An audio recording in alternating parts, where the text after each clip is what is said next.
Greetings! Welcome to our show, Ghosts Are Near, where we discuss and investigate various aspects of the paranormal.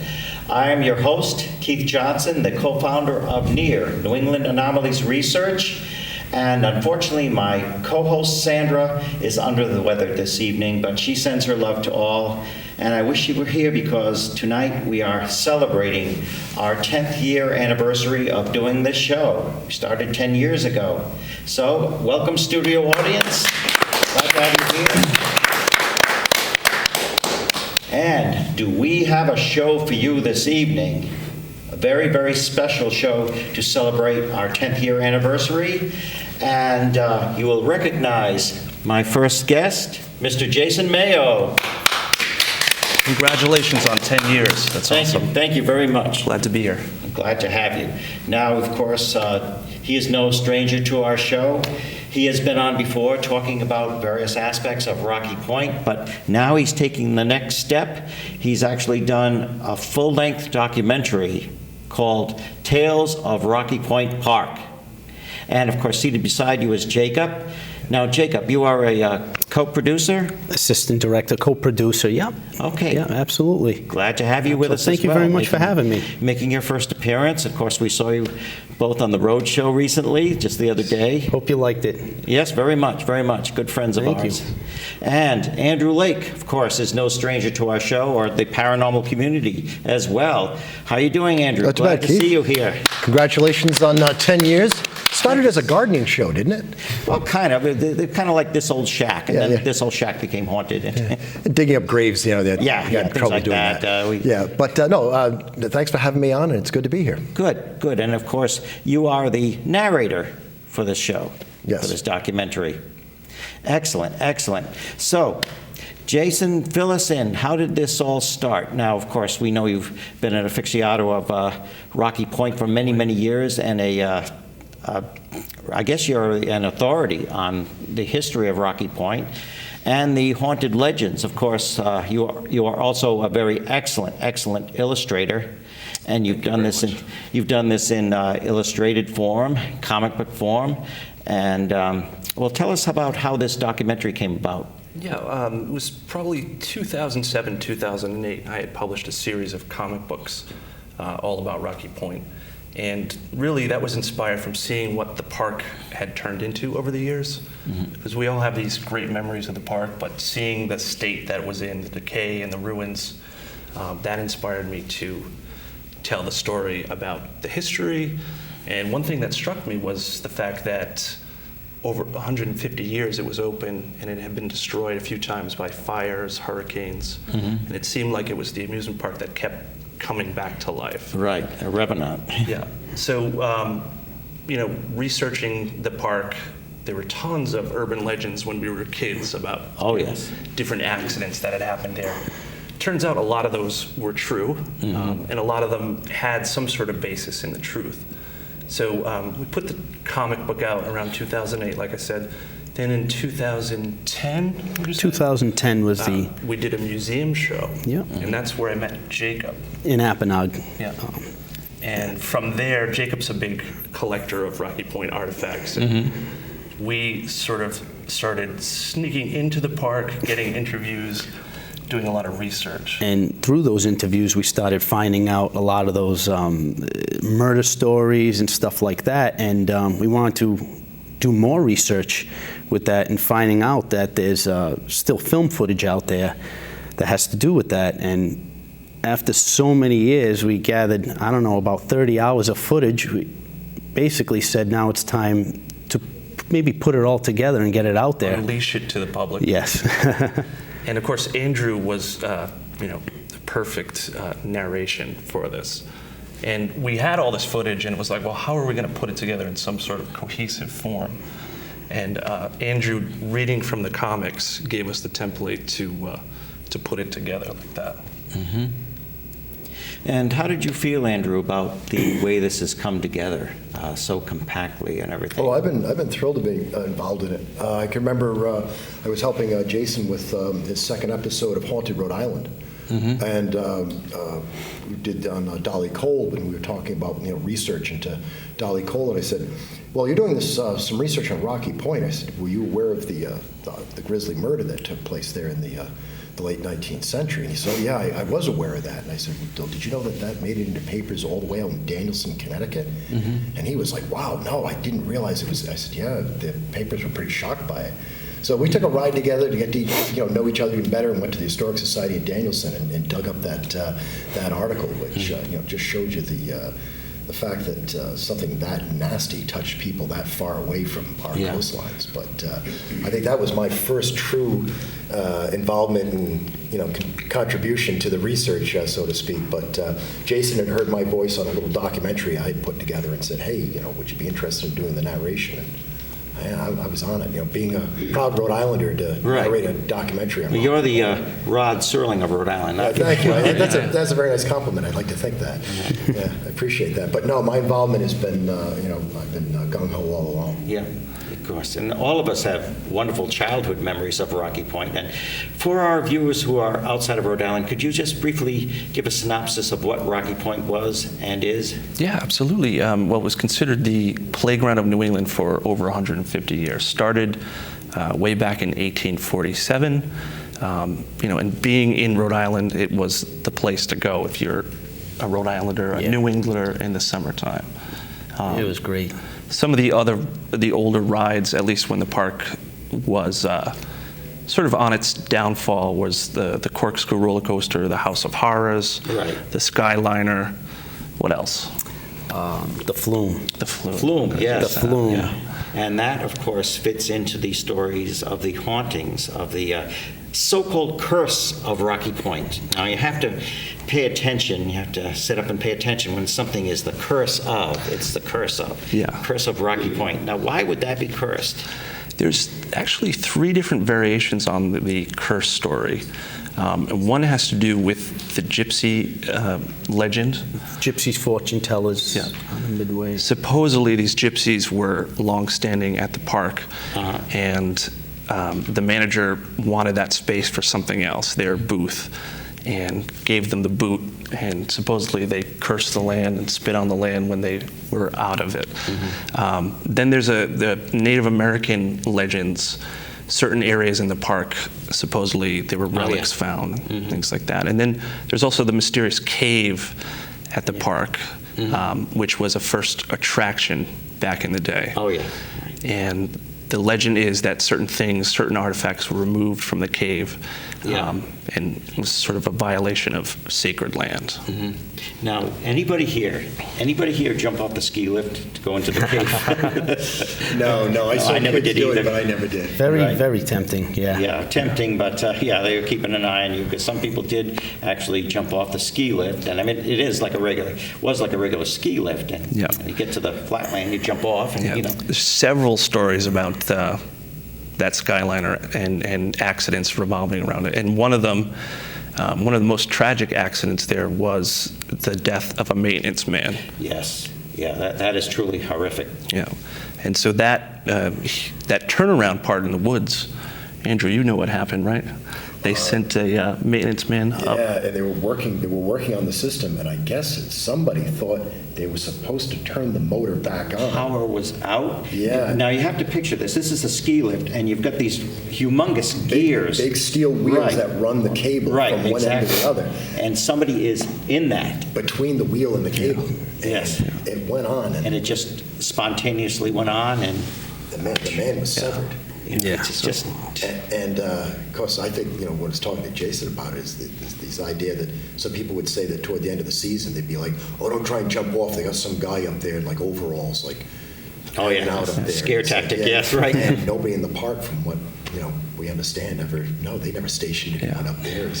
So is it possible they were seeing a park employee that nobody put 2 and 2 together on, or was it this guy? Yeah. And that was another, with the urban legends about Rocky Point, you never knew what was real. And when we first started doing the comic, that was one of the stories we heard about, and there was multiple posts online that said this never happened, this is not true, and Yeah, sure enough, right. when you go to research this stuff, Yeah, you find it does have Yeah. a basis in fact. Yeah. In fact, and of course, my brother Carl and our family, we used to always, hello, Carl, have the camera there. We used to always go there in the summertime. That was the thing to do, take a trip to Rocky Point. We were not aware of the haunting. Our favorite was, of course, the House of Horrors. That's Yes. what we always loved. But we were not aware of a real haunting at the time. Sandra, of course, grew up two or three streets over from Rocky Point, and of course, she was the envy. All her, friends. Oh, you live right near there. You can go anytime. Well, no, they didn't go any more often than us because you had to pay to get in. Yeah. And of course, there's the shore dinner hall, delicious clam cakes and chowder. Yeah. And by the time they'd come in a basin, the clam cakes, and by the time they reached you, everybody had sampled one and they touched it. Oh, yeah. You didn't want to be on the end of the table. But, it's fond memory. And We've got some great footage to show the public, and that's Yeah. the other exciting thing is there's just all stuff that people haven't seen before. So it's Stuff that was on It's 8mm film. Yeah, and- VHS. yes, footage that people actually took, home movies. Oh when they were yeah, there. it's home movies, newsreels, and then our footage inside the park. Inside Yes, I'll tell you- contemporary, yes. There were several times when we'd be in there alone, and At night. whether it's the wind just taking it just right, but you could almost swear you could hear like children laughter and even the old rides Spooky going at place. times. Old rides, children Yeah. screaming. but- There's legends of cults going in there too, satanic cults and Yes. what have you. I don't know how true that Yeah. is, but We touched upon that briefly because there was tons of graffiti, tons of that type of ritualistic markings. yeah. But we don't know if it was Spray just painted on the building. kids in there just messing around. But Yeah. there's several stories of police officers finding cult rituals Oh, yeah. in the caves and Not surprised. inside the House of Horrors, actually. So And there was the housing, almost like worker housing, where workers would stay there during the summer. What about those old houses? Are any left? that was called Rocky Beach, yeah, and that was a small community next to the park. Yeah. And as soon as the park closed, people still lived in them until just about a few years ago. But those, of course, look decrepit and creepy as well. But I think they've knocked everything down now. Now, how long did it take to put this documentary together? Basically from start to finish. You're going out, you're collecting. How do you get in touch with people to ask them if they have old footage of Rocky Point? Well, when we were doing the museum show, it seemed like anyone that came in off the street, offered ephemera, some of their old uniforms. And their stories, which was the most important. Yeah, and we Yeah. ended up Yeah. meeting a lot Personal of different stories. people that were associated with the park, whether it be, former patrons or former workers.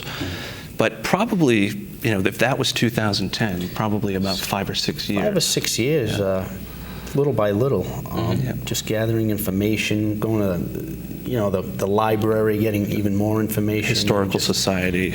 Yeah. And then it seemed like one interview would lead to, well, you should go talk to this guy. Yeah, He yeah. knows the truth. Friend of a friend, exactly, Yeah. exactly. Now, was this always a labor of love, or were there frustrating aspects to it? I mean, to actually tell the story completely. I think, it was definitely a labor of love over the years. It's, I always say it's such a tough thing to try to encompass that 150 years of history Yes. inside 90 minutes. Yes. And there's so much that went on. And Andrew knows we did multiple takes of dialogue going through every owner and all this information. And in the end, we wanted to put all of it in there, but it would have been a Ken Burns 12-hour right, series. exactly. And I think a Ken Burns documentary could be. There's just so much information there. And I want to ask all three of you. Well, first, I'm going to ask you one question, all three of you. What was your favorite part of Rocky Point? As kid, as an adult, whatever. Well, I would say the House of Horrors, but there is one other thing I want to say is just the drive down the road and seeing those main gates, knowing you were in for a day of summer fun with your family and friends. That's a very vivid memory. How about yourself, Jacob? I have to agree with Jason. Just going down that hill and seeing those iconic gates just made you feel like you were going to Disneyland. Yes. But Our Disneyland. Yeah. our Disneyland of New England. But I'd have to say the Skyliner. It was just a great ride, but it was more of just you get an eerie feeling going into those woods at the turnaround, but it was so great. And like I say, on the way back, you get the view of Narragansett Bay, which is beautiful. So I have to say the Skyliner. Yeah. Andrew? It's funny you say about going to the entrance. There was also that one spot where you get that little glimpse of the flume ride. You could just see there. Okay, the flume's there. You're almost there. Yeah. But I liked the late afternoon rides on the Skyliner. Yeah. It's just like the late afternoon, like you said, going up into the woods with the sun starting to set. You turn around and you get that view of the park down below and the ocean. Yeah. But then of course the haunted house. Oh yeah. Was it the Musical Express? Was that the ride that really whipped you around like crazy? When you hear Ozzy Osbourne. Donna Summer's playing. My friend Steve Mulhern used to run that. The Steve Mulhern of the Steve and Joe Show. Oh yeah, love that show growing up. He was the hippie. A friend of mine who no longer lives in Rhode Island, I remember him saying that his fondest memory of Rocky Point was seeing the Three Stooges. Oh, that's right. That's right. Was it Larry Fine's wife had passed or something? And Larry Fine had to leave. And the Stooges died shortly after that. They did give Larry's part over to, I forgot who it was, one of the regulars that was always with them, and it basically was over and done with after that. But Rocky Point, according to this guy Ray that I used to work with, he thinks that was probably their last live performance. That's history. He said, "You remember the sound effects? They still when they gave the boat, they still had the sound effects of the tweak. But you're seeing the real Three Stooges. Yeah. And I also know somebody said they saw AC/DC there. And they still to this day think, I saw AC/DC at Rocky Point. How weird is that? Yeah. Vinnie Paz, Janis Joplin. I mean, the list goes on. They had such great names there, such entertainment as well. Yeah. Aside from the rides and things like that, it was just, it's fabulous. That was, I'm a huge music, rock and roll fan, and that was a little frustrating, just to get back to that question, because we really couldn't fit in all the musical acts or even really talk about it. We explore the Palladium a little bit in its abandoned state, but we do have a DVD bonus feature called Tales of Rocky Point Rock. Yeah. And it's all different rock and roll stories. You know what's funny that I always like to mention this. The day of the Lizzie Borden murders, when her father and her stepmother were killed in Fall River, Massachusetts, August 4th, 1892. Well, somebody must have planned ahead, because the bulk of the Fall River police were at their annual outing at Rocky Point in Warwick, Rhode Island. So at least a few of them must have come home that day and say, "Hey, did I miss anything exciting?" The crime of the century. Such a coincidence. Right. Yeah. Wow. Exactly. And now I want to ask Jason, any really frightening? I mean, of course, you always have in the back of your mind, is the ride going to let loose? Are you going to go fly? But I mean, anything supernatural, that eerie, that may have affected you at Rocky Point? Not when I was a kid. I remember, like I said, I remember going on the House of Horrors, the Skyliner, the Flume, and I just always remember hearing about these strange accidents that occurred. So it just really struck me that years later we found out, well, this happened, this actually did happen. I can't believe I rode the Skyliner. But there was a couple of times when we were in there, like I said. The other thing, besides paranormal, at night, you don't know who else is wandering around the park that's either. A scary aspect. And there was one time when some cars showed up when we were there. We don't know who it was, but they came blaring through the abandoned park. Yes. A car, flashlights, but you couldn't see anything. Yeah. It was, we ghost hunters say fear the living, not the dead. Yeah, right. It's a situation where you're hoping the police show up and take you out. Yeah, exactly. But we're really looking forward to it. We're going to take just a momentary break right now, and we're going to do an aspect I like to call, you're a paranormal investigator. We just people send us these punchlines. Nice. So, Andrew, you want to read yours, please? Oh, certainly. Should I give notation that it was written by Keith Johnson? Yes. Okay, this is, you're a paranormal investigator when you wake up at 3:15 every morning habitually. Note the time and then go to pee before going back to bed, knowing that the next same thing will happen every night after night after night. You actually made it sound eerie. I have one also that I wrote. You're a veteran paranormal investigator when, after 4 decades, your very first paranormal case finally hits the big screen, with the LA premiere taking place with tickets selling at $1,000 each. celebrity-studded, red carpet treatment, and you are not invited. Kind of ironic, eh, Ren? True story. Well, they waited for Maurice Gross to die before they did the second one, so they could basically take his Yeah, thunder, too. right, that's Is right. Maurice dead? Okay, let's tell the story completely different now. Right, yeah, the nature of the beast, so to Yeah. speak. That's Hollywood for you. Exactly.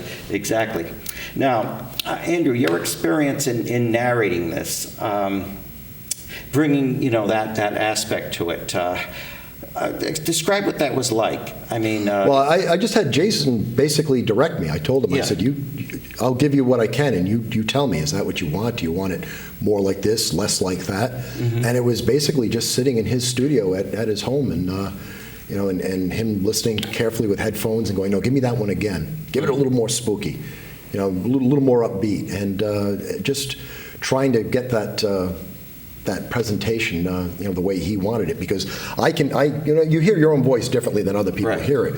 So I have to admit I was a little bit self-conscious, but Jason was right there to go, no, not like that, like this, give it to me like this.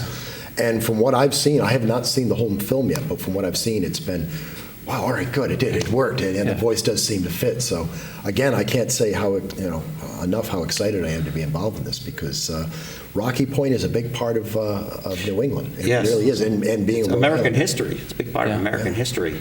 Yeah, and of course, you do have a talent, Andrew, of narration and... Oh, he's a natural. Right. Bringing the audience in and talking to them as if you're around a campfire. Well, I think that played in, not only having my father, who was a pioneer in broadcasting, yes. by the time I got around about the age of 11, 12, my father and I found a hobby, an activity we could do together. Well, it was a few things, but one of them that we really enjoyed was collecting old radio shows. Mm-hmm. So while everybody was watching television, that, in my opinion, as a preteen, American television was just starting to get bad. Yes. And even as a kid, I could see that it was getting bad. Mm-hmm. I turned to old radio shows for entertainment. I found television so boring. And I used to go to bed a little bit earlier than everybody else and shut the lights off so I could listen to The Shadows, Suspense, The Whistler, and and even comedies like The Goons and Bob and Ray. But I think that really helped me in presenting through voice work. I mean, look at the genius of Orson Welles before he even went into the movies. I mean, even I was on radio as somebody in his early 20s. The guy was absolutely brilliant, and it was all through the ear. He got into your brain through your ears. Yeah. Right. Excellent. Well, and Andrew forgot to mention that we had several rounds of hot wieners before the yes, that was important. Yeah, going down to Wienerama and a few of the other locations. Yeah, Rhode Island. Why? So you could get into the Rhode Island spirit? Oh yeah, that onion smell on and it greased the vocal cords a little bit. It's true. Another Rhode Island institution. Up the arm, yeah. Speaking of grease, isn't that what you smelt when you were in the House of Horrors? Oh yeah. Yeah, I remember that. That's what, just mentioning that, I can just, even more than the sights and sounds, I can smell that grease going, that axle grease. That black, axle grease right, they grease the tracks up with. And I miss that smell. I really do. It just brings you back to yesterday. Again, it just seems like yesterday I was on that ride, and going through the process of making this movie. It's just it's been a wonderful trip, and I just. Yeah, we think people are going to enjoy it. We hope so.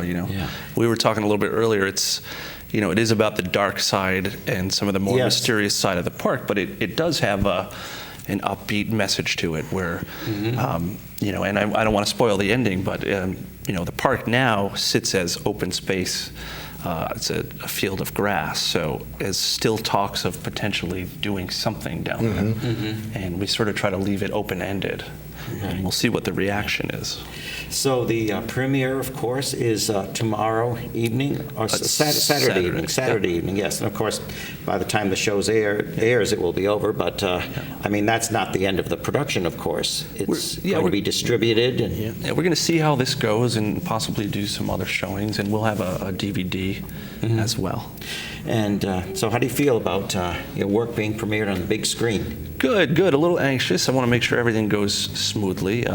And we were talking earlier. It's one thing to see it on the computer, and it's a whole nother thing to see it on the big screen. Big screen, yeah. But I have a lot of friends that are into tech talk and HD and all this, but I think part of the nice part of the documentary is there's VHS, there's Yeah, the old 8mm, films. yeah. So it really is a hodgepodge of all types of different footage over the years. Right. Kind of like a quilt. Yeah, a quilt is a very good analogy, and had to combine that into the presentation. And of course, you are in it, Keith, Oh, thank talking you. about some right. memories of it. Yeah. And we've got the great Chuckles the Clown is also in it. Yep, Chuckles the Clown. All right, A excellent. lot of familiar faces, yeah. Yeah, exactly. I think Chuckles should be hiding in the sewers underneath that park. I definitely. Oh, nobody's going to want to go there. Imagine that. Lure children in. Yeah. So, Jacob, how do you feel about it being shown on the big screen now? It's I actually coming. can't wait. I think it's great. Honestly, I can't wait. All this hard work, but it's been a labor of love, but all this hard work is worth it. So many people showing up. I think there's 500 people so far. Wow. And there is a Going to the bar. park. There's an open bar. Not open bar. It's good to be as optimistic as Ed Wood. Yeah, Exactly. right, exactly. That is the ultimate optimism. Yeah. But it's. Yeah. I mean, tell us what to expect. You know, what are people going to?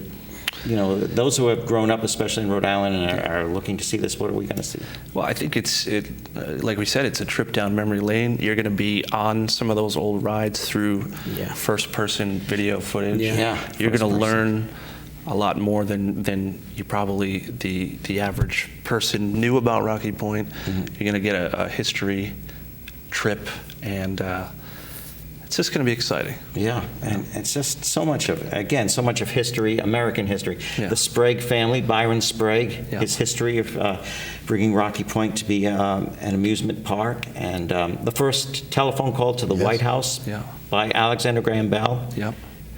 took place at Rocky Point. Yeah. So I think that's wonderful. So, you know, I want to wish you really good luck. You know, and I'm sure it's going to be a fantastic presentation, and it will probably go beyond your expectations. Oh, awesome. I mean, Thank you you don't very much. exactly know what to expect, but Yeah. these things have a way of snowballing. I'm hoping action figures. Yeah, open action figures, Rocky Point action figures. Oh, how about like Eh, a Viking bobblehead? Yeah. But there you That's go. what I was Yeah, thinking. Viking. Quickly explain who the Viking is. Oh, no, you go. Well, the you- Viking you've was illustrated on the House of Horrors, or when it first opened, it was inside a long dark hallway, and then they moved it to the exterior. And one of the rumors was that a child got scalped by this mysterious Viking. And this Viking was taken down sometime in the 80s, supposedly put into storage on the park grounds, and we may or may not have found its location. Oh, great. That's excellent. I'll always remember that Viking Yeah. with the dragon. Oh, yeah. I want to thank you all for coming tonight. Good luck with your presentation. I'm Thank you sure very it's much. going to be Thank you fabulous, very much. fantastic. And I'm so proud to have the three of you here for our 10th year anniversary. Couldn't have asked for better We're honored guests. to be here, really. Honored. Anybody in our studio audience, please come down. If you want to meet the producers and the narrator, come on down and don't be shy. Come on down and say hello to Jason, Jacob, and Andrew, who we all know well. So, really, guys, any last words that we should be prepared? Yeah, be there Saturday. Yeah. Be there, be square. Yeah, That's either it. Saturday, and I'm sure once it's shown, you're going to get a lot of response. A lot of response. Bring it back. We want to see it. Yeah. Say, long live Rocky Point. Yeah, Oh, a park yeah. that won't die. Yeah. Yep. Okay, well, thank you so much, guys. Thank you very much, Keith. Oh, you're very Thank you. welcome. Congratulations. Thank you, Thank you very Jacob. much. Thanks so much. Best of luck. You guys are awesome. You really are. Thank You you. guys rock. So somebody come on down. Meet the producers.